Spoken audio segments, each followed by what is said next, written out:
best way to measure if a team is dysfunctional is at the end of a meeting, do you feel invigorated or do you feel depleted? Welcome to The Art of Accomplishment, where we explore how deepening connection with ourselves and others leads to creating the life we want with enjoyment and ease. I'm Brett Kistler, here today with my co-host, Joe Hudson.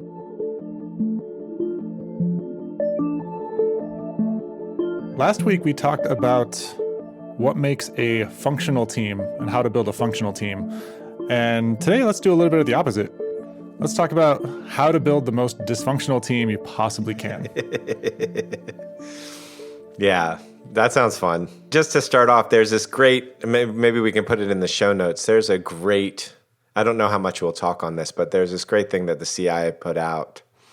And I had somebody in the CIA actually verify it, so I know that it's apparently true. But I think they put it out in the 40s or the 50s or something like that. And it was how to go into an organization and make it dysfunctional, because they were trying to plant people inside of key organizations of what was considered an enemy at the time and make it dysfunctional. And it's a great document, because when you see it, you see so many organizations are run the way that they tell you to corrupt an organization. So really cool stuff.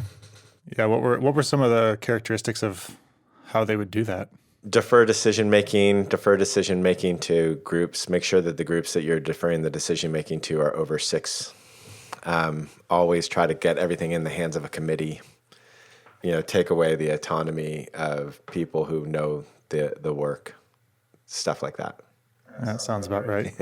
Yeah, exactly. Yeah. When I see oftentimes when I'm working with an executive for the first time, that one of the first questions I'll ask them is how many direct reports you have. And if they have over 5, it's a red flag. If they have over 8, I just know there's no functionality happening, or not a great deal of functionality happening in that organization. To have that many direct reports is just, you can't make a decision. It's incredibly hard to make a decision. Yeah, the committee thing sounds like a lot of nonprofits and like a lot of government. Yes, that happens in a lot of governments and nonprofits. Exactly. But also happens in way more for-profit companies than you can imagine. Yeah. So this is how the CIA would make a dysfunctional team. How would Joe make a dysfunctional team? Yeah, I might have some things to add there. But before I even begin, I want to tell you a story, because I think what happens with people is they think that it's a very binary thought process. I have a functional team or I have a dysfunctional team. And people don't even think about teamwork unless it's like an extreme pain point. And I'll give you an example of this. So I recently worked with some chapter of the Young Presidents Organization, or some forum. I don't know all their technical terms. And I asked them all before I arrived, what does this group need to go to the next level? And it was a group of 8. And these guys were, CEOs of companies that are probably market cap between $200-300 million to $2 or $3 billion. So it's that size of a company. And almost all of them answered with some version of nothing. Like, we're good, everything's cool. I can't think of anything that we need. And if I would have asked those same people, what does your company need to flourish and to take it to the next level, they would have all had an answer. Whether it be a better marketing or better people or more capital, whatever, they'd all have an answer that they would be looking for. And it tells you the mentality behind teamwork that often happens, which is like, I either have a functional team or I don't. But it's not like, they don't look at it the way one would say look at revenue, which is there's always a way to grow the business. There's always a way to get to more revenue. There's always a way to increase my mission in the world. Those things seem to be, kind of what in game theory, they call it an endless game. Whereas oftentimes when people think about functionality of teams, it's like a game that has an end. It's functional or not functional, or it's very binary. And I think that's the first thing that has to change in a leader's mind to really get the optimal team, or get more and more optimal of a team, because there's always room for growth. There's always a way to take the team to the next level. There's always a place to get more functional. So even the idea of a functional or dysfunctional team, I think it's more of a scale. It's just, where are you on the scale? And the scale happens to be endless in both directions. So super dysfunction can be killing each other, literally, and super function can endlessly go on. Yeah, I could imagine it can be both and as well. You could have an extremely functional team that whenever a certain topic comes up, suddenly seizes up into dysfunction, and then that dysfunction might persist for a long time under the surface or block the functionality of an otherwise functional team That's right. That's right. unless it's addressed. Yeah, it's just like the transformational journey or the spiritual journey. There's just no end to it. There's just always ways to refine. Just I would say like any journey, but something in our mind, we have some sort of artificial limit on it. And when you can blow your mind on that, when you can say, oh, actually, there might be like this highly functional team might be able to get 3 times more functional. That's when some really creative and cool stuff happens. And so, yeah, an interesting corollary there that you made to personal transformation. In the transformation process, if you stay the same, you will eventually encounter the reality that breaks your model, breaks your consciousness, your identity, and requires growth. And this must be true as a team as well, as a company grows or as a company shrinks. And how do dysfunctional teams exist and stay in business? Yeah, that's a great question. So, a functional team is one component of making a successful company. A great product is another component. What your margins are is another component. Level of the talent in the room is another component. There's so many things that are components of a successful company. And then there's also momentum, meaning oftentimes when companies get dysfunctional, like a big company, a Fortune 500 company, it can take years for them to recognize it in business results. And even when you have those business results, they can last for years before any actions. Poor business results can be there for years before an activist shareholder comes in or before you get crushed by your competition. So you have the momentum, and then you also have the forgiveness of the company based to the other strengths. And so both of those can allow for greater levels of dysfunction. So for instance, if you are in a low margin business in a highly competitive space where there is a shrinking market, a total addressable market, then if you're dysfunctional, you're going to be dead really, really quickly as a company. Whereas if you are in blue space where there's no real competition, where it's a super high margin business and the total addressable market is growing, then you can be dysfunctional and still succeed. Or if you have, a way to keep your competitors at bay, whether that be with patents, which are less useful these days, or trade secrets, or distribution monopolies, whatever that is, then you can be more dysfunctional and still survive.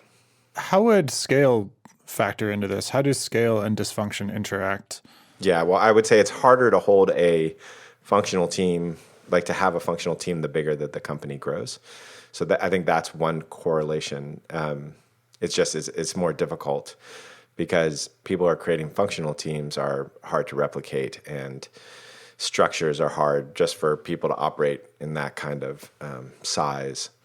So there's companies like, I think it was Gore-Tex for a while, that every time they had part of the company that got over 150 people, they would do osmosis and they'd break it into 2 at 75, and then they would grow them to 150 and break it into 2 to keep the number of people that they're interacting with to a pretty limited number. So there's been a lot of people doing tricks like that, but it just gets challenging the bigger the company is.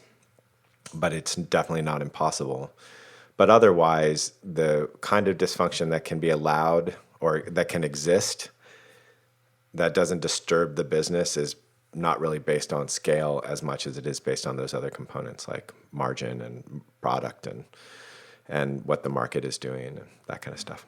So it's more based on the requirements of the space that the company's in, the requirements of the company's business to remain profitable and to exist.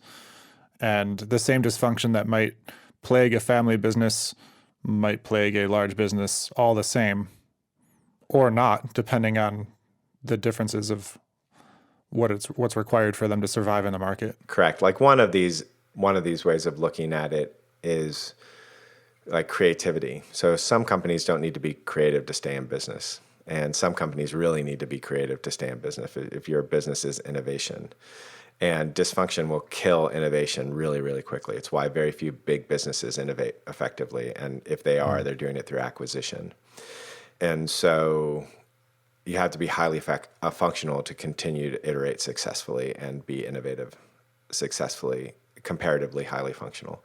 So that's just an example. So if your business requires that, you're going to have to stay functional. If your business doesn't require that at all, then functionality is less important to the maintenance of your business. But to the growth of your business, to the flourishing, to the rapid expansion, functionality is always helpful. And that's the thing that's interesting is, for instance, great marketing is always helpful for a business. Some businesses don't need the marketing. Some businesses do need the marketing, but great marketing is always helpful for the business. It's the same with teams. So if you're really looking to optimize your company, teamwork is one of the best levers to pull because it affects everything else. It's like the soil in which everything grows in is people's relationships and their dynamics. And if you have bad soil, it's hard for anything to grow. So speaking of the dysfunction within a team and how most of what goes on in a company is some reflection of the consciousness of the leader or in a team. How can you relate what we're talking about with teams to the leaders of them? And what do you see in dysfunctional leaders? So there's a couple like really big ones, like linchpins that if a leader shows these qualities, it's going to be really, really hard for the team. One is, the easiest one to name is like being political or blame.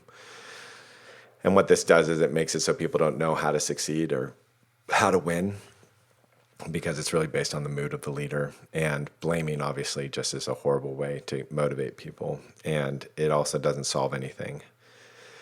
So that's like kind of the obvious one. The less obvious ones are indecisive leaders, super, super, super bad for a team. Like the team loses trust really quickly if somebody's indecisive. Indecisive doesn't mean that you make every decision in a split second. It means that you can make decisions easily, or that you don't even notice their decisions. You're not in that fear-based place of like, oh my God, what should I do? That you're taking the next iterative step. So that's another one. Conflict avoidant leaders is another huge, huge issue. We are people. We have conflict. Avoid the conflict. You avoid building trust. You avoid sorting out the problems. You avoid finding the inefficiencies. You avoid seeing the problems that you need to fix. All those things happen if you avoid conflict. And though on some level, nobody wants the leader to come in and go, what the hell's going on here? But they also don't want a leader they can't trust to do that. So it's oftentimes you see the leaders trade the short-term discomfort for the long-term discomfort. And so if you're okay with the short-term discomfort, you have a lot less long-term discomfort. That's a critical piece as well. Another one is that they allow defense, or they are defensive themselves. And there's a meeting and one of the people is really defensive. If a leader allows that to exist, that dynamic to exist, it'll definitely kill a team. Because what happens there is that if someone's getting defensive, then people in the team, if they're super functional, they'll be like, hey, you're defensive, like what's happening here? But if they're not, then people start being scared to say things to that person, and then communication gets all gummed up. And so allowing defensive behavior is just super toxic for a team. And you can try to coach them out of it, or you can be really direct and say, wow, we don't do defensiveness here. Like, can you please leave the meeting until you can come back in a non-defensive way and show up? Lots of ways of handling defensiveness, but it's really critical to make it so that everybody feels safe and comfortable sharing whatever it is they need to share. I think it might even be interesting to do an entire episode someday on defensiveness and allowing it and coaching it and just addressing that in a team, because that's a really big one right there. And I can see how tricky it can be if somebody's defensive, it's because their nervous system is seizing up and they're detecting threat. It would be interesting to talk about how to approach and work with somebody who's already in threat without making that threat wrong. To say we don't do defensiveness here could be taken as to say you're not allowed to feel afraid right now. Correct. Yeah. Or you help them to say, I am afraid right now, instead of being defensive. This thing is bothering me. Or even ask the question is like, oh, am I being told that I've done something wrong? What's happening? So there's all sorts of ways around it to not make it wrong. And it's like, and there's a huge difference between we don't allow defensiveness here, which is in itself Right. defensiveness, as compared to saying like, oh, hey, like I see that you're being defensive. This isn't something that we do here. So take a break, get back to yourself, come on back, and we'll continue the conversation.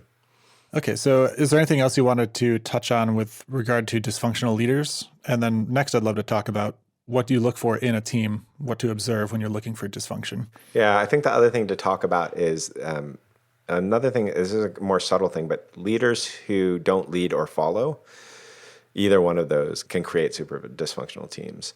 So when I mean follow is that they're actually listening to the wisdom of their executives or the people that they're working with and letting them have authority and autonomy, super important. Also leading, being the first in, taking the responsibility, having the quote unquote, the buck stop with them, being the person who leads the charge in their own kind of vulnerability, not kind of their own vulnerability, their own wonder, their own not knowing. Without that kind of leadership, it's really hard for a team to be functional. Not owning that role of, oh, I am the decision maker on these key components. It's less common, but it happens. That would be the other thing that I would really look for if I'm, I get called into places often and say, can you assess this team? And that's kind of the checklist of stuff I look for. I guess my next question then has shifted a little bit then from the signs of a dysfunctional leader. What do you see in a team that has a dysfunctional relationship with their leader? Yeah, it's a slightly different question. I mean, I recall this time that I was asked to sit, a CEO asked me to come in and sit with the executive team. And the CEO introduced me for 5 minutes. I don't know if I've told this story on the podcast. They introduced me for 5 minutes. And then when they handed it over to me, I said, so my first question is, what makes it that you're not listening to the CEO? I just watched all of you guys check out while the CEO was talking. So what's happening there? And then I asked the CEO what made that acceptable. How is it that he's living with that level of not being heard? So that's one example of it. But a lot of fear is another example of it. You definitely see a lot of fear reactions, a lot of self-protection in reaction to leaders who are indecisive or not leading or following or are political or indecisive. You just see a lot of people start protecting themselves. Because without that trust, you don't have people willing to put themselves out there. You don't have people willing to throw in their lot with the team's lot.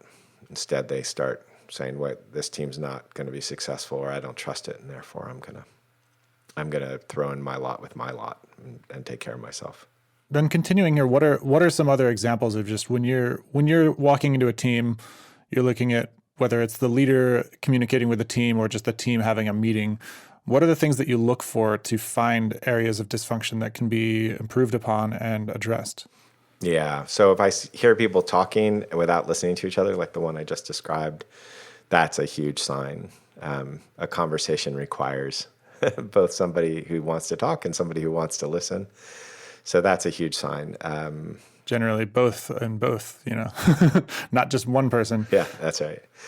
And then also I'd look for who's participating and who's not, and how many people are not participating, and kind of what's the distribution of participation in the conversation. I look for people doing rabbit holes where everybody gets lost in the example instead of the higher topic that's being talked about. That kind of level of distraction is sometimes incredibly useful in certain kinds of conversations, but in execution conversations, really not useful. I look for unclear roles and responsibilities. Any time that I see something where at the end of the meeting, people don't know what they're supposed to do at the end of it, if it's a meeting about execution, that's another example of it. It means that they either, there's no accountability or people don't know what they're supposed to be doing. And I also look for context switching where, like, if one person is talking about this and they're arguing with someone who's talking about that, and they're not even talking about the same thing, and they don't even recognize that they're not talking about the same thing, happens all the time. So that's another one. Teams that prefer talk to action, especially in bigger organizations, but not only, where people like to hear themselves talk, but they're not interested in like making it all happen. and they can get lost in the thought instead of in the doing. Oh, where being right is important. That's a huge one. So if I see it so that, like people are defending themselves because they need to be right, that means that they think being right has something to do with their value to the business. And that's a horrible thought process. Yeah, that's an interesting one to zoom in on a little bit more too, because I can see being right is a personality characteristic that people bring to a team, and it can also become the culture of the team. Correct. Yes, that's right. It's the same way if you look at us like a soccer team, if somebody has to be the guy getting the goal, or a woman has to be the woman getting the goal in the soccer team, instead of making sure that the top soccer team gets the goals, that's pretty much the same thing as being right in a business where it's about ideas and relationships. And also being right really hurts. Having to be right really hurts relationships because it's a zero-sum win-lose. It means one person gets it, one person doesn't. And it's also just super ineffective in the fact that nobody is 100% right. Nobody is 100% right. So if two people disagree on something, there's some sliver of wisdom in both things at least. And if you can combine those two, you've got a better solution than either one of them alone. And so being right, needing to be right, totally prevents those greater solutions from coming to the surface. Yeah, you're 100% right on that. No, I'm not.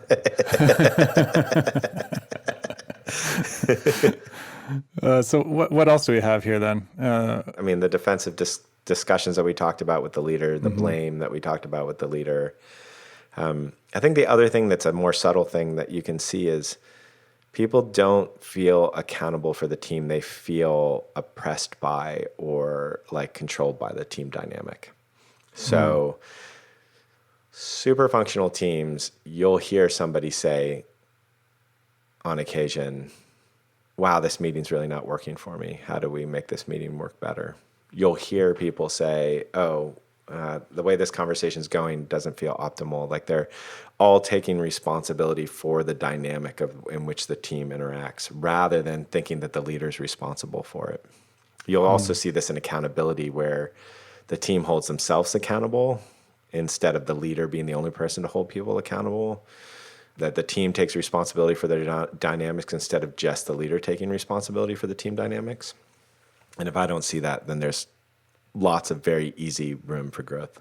I can see there being dynamics where a number of members within a team identify some dysfunction within the team, and then they decide, I'm in a dysfunctional team. There's nothing I can do.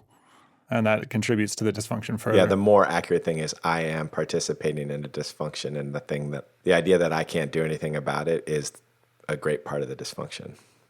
And you never blame people for that because nobody's given us the toolbox, right? It's like, okay, you're in a dysfunctional organization and you're the administrative assistant to you're low level on this team. Nobody's told us like, here are the 5 moves you can make to help that team become more functional. Right. And when they find out what those 5 moves are, let's use a couple of examples there, like say out loud, wow, this meeting doesn't feel productive. Or to say out loud, wow, I notice that people seem to be interested in getting it right instead of getting to the best solution. Or to say, who are the people in the meeting that should be here and who are the people in the meeting that shouldn't be here? It's not like a good use of their time.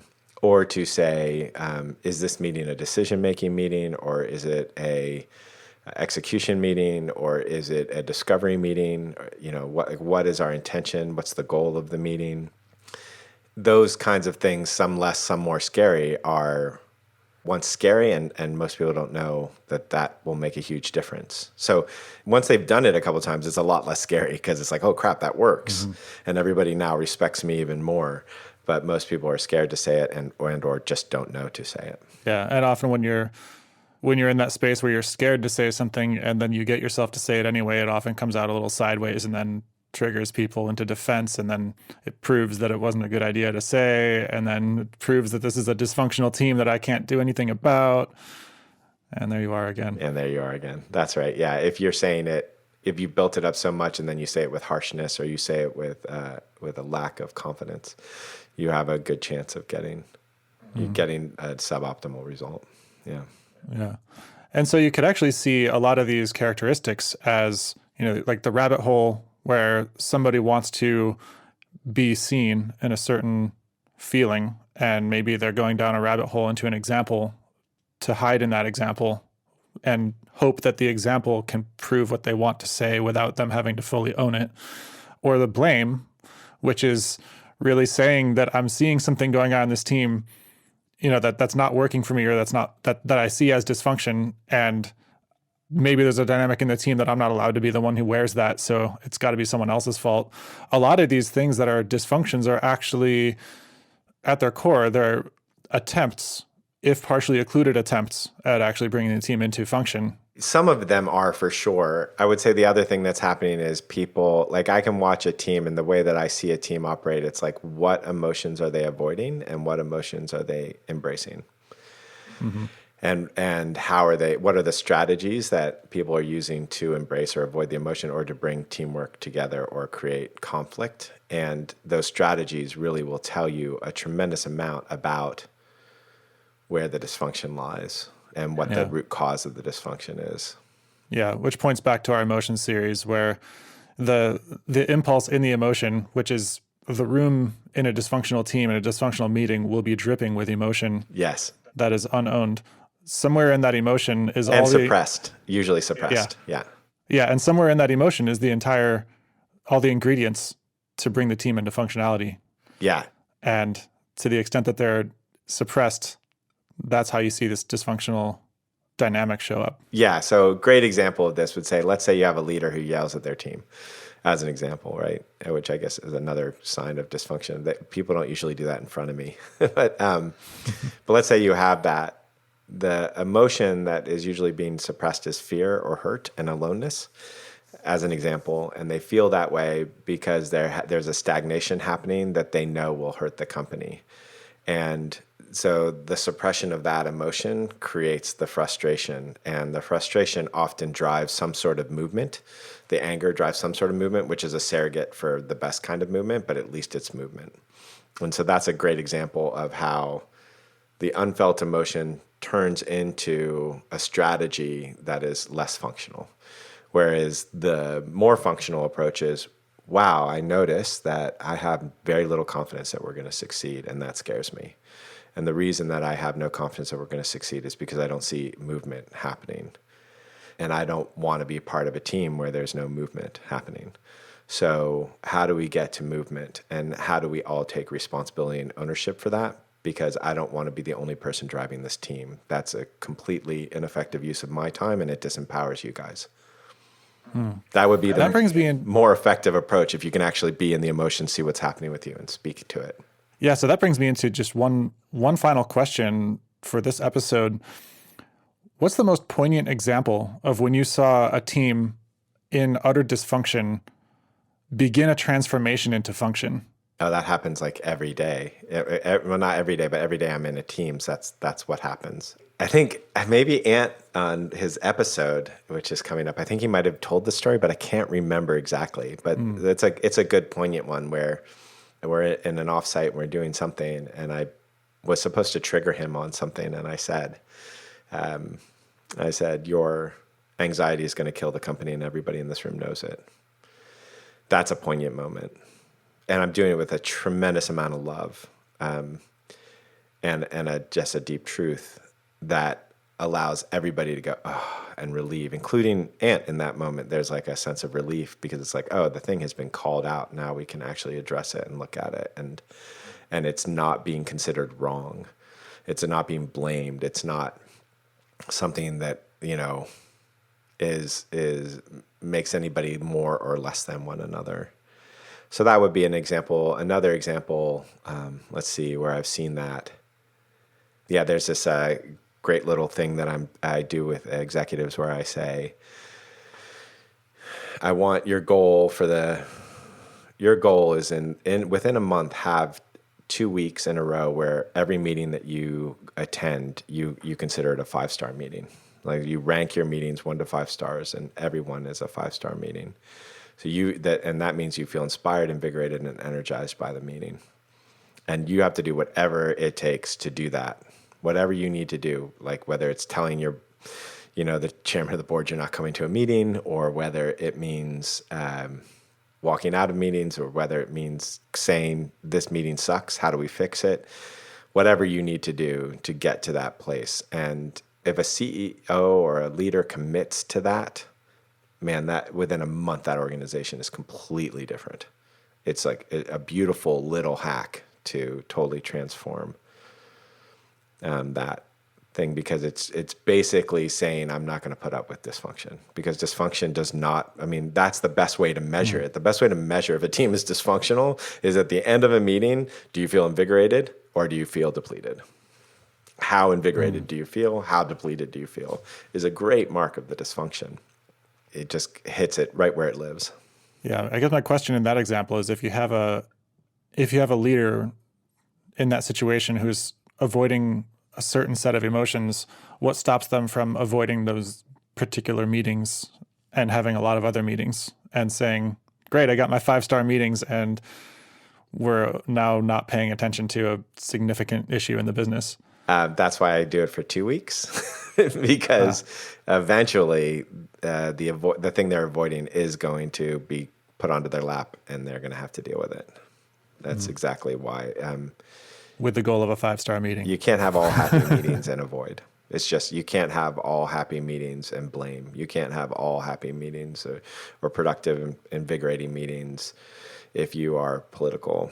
It just doesn't allow for it. So the avoidance is kind of the last thing that gets caught, but it definitely gets caught. The other thing that happens is when they realize the techniques of creating a 5-star meeting for themselves, they're less likely to avoid, because they realize it's not the issue that they're avoiding, it's the conflict that arises around the issue that they're avoiding. Right. Well, I think this is excellent foreshadowing for a future episode in this series on 5-star meetings and meeting culture. Awesome. All right. A pleasure as always. And I do want to make a call out. There's a book called 5 Dysfunctions of a Team, which I think is an excellent book.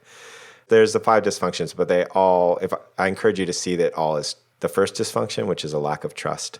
So they talk about things like accountability and not paying attention to results and avoiding conflict. But all of that is ways to deteriorate trust. But it's told in a very, very beautiful way. It's like a story. It's easy to read. So I highly recommend the book if you want to dig deeper in this topic. Thanks for listening to The Art of Accomplishment. If you enjoyed what you heard today, please subscribe and rate us in your podcast app. We'd love your feedback, so feel free to send us questions or comments. You can reach out to us, join our newsletter, or check out our courses at artofaccomplishment.com.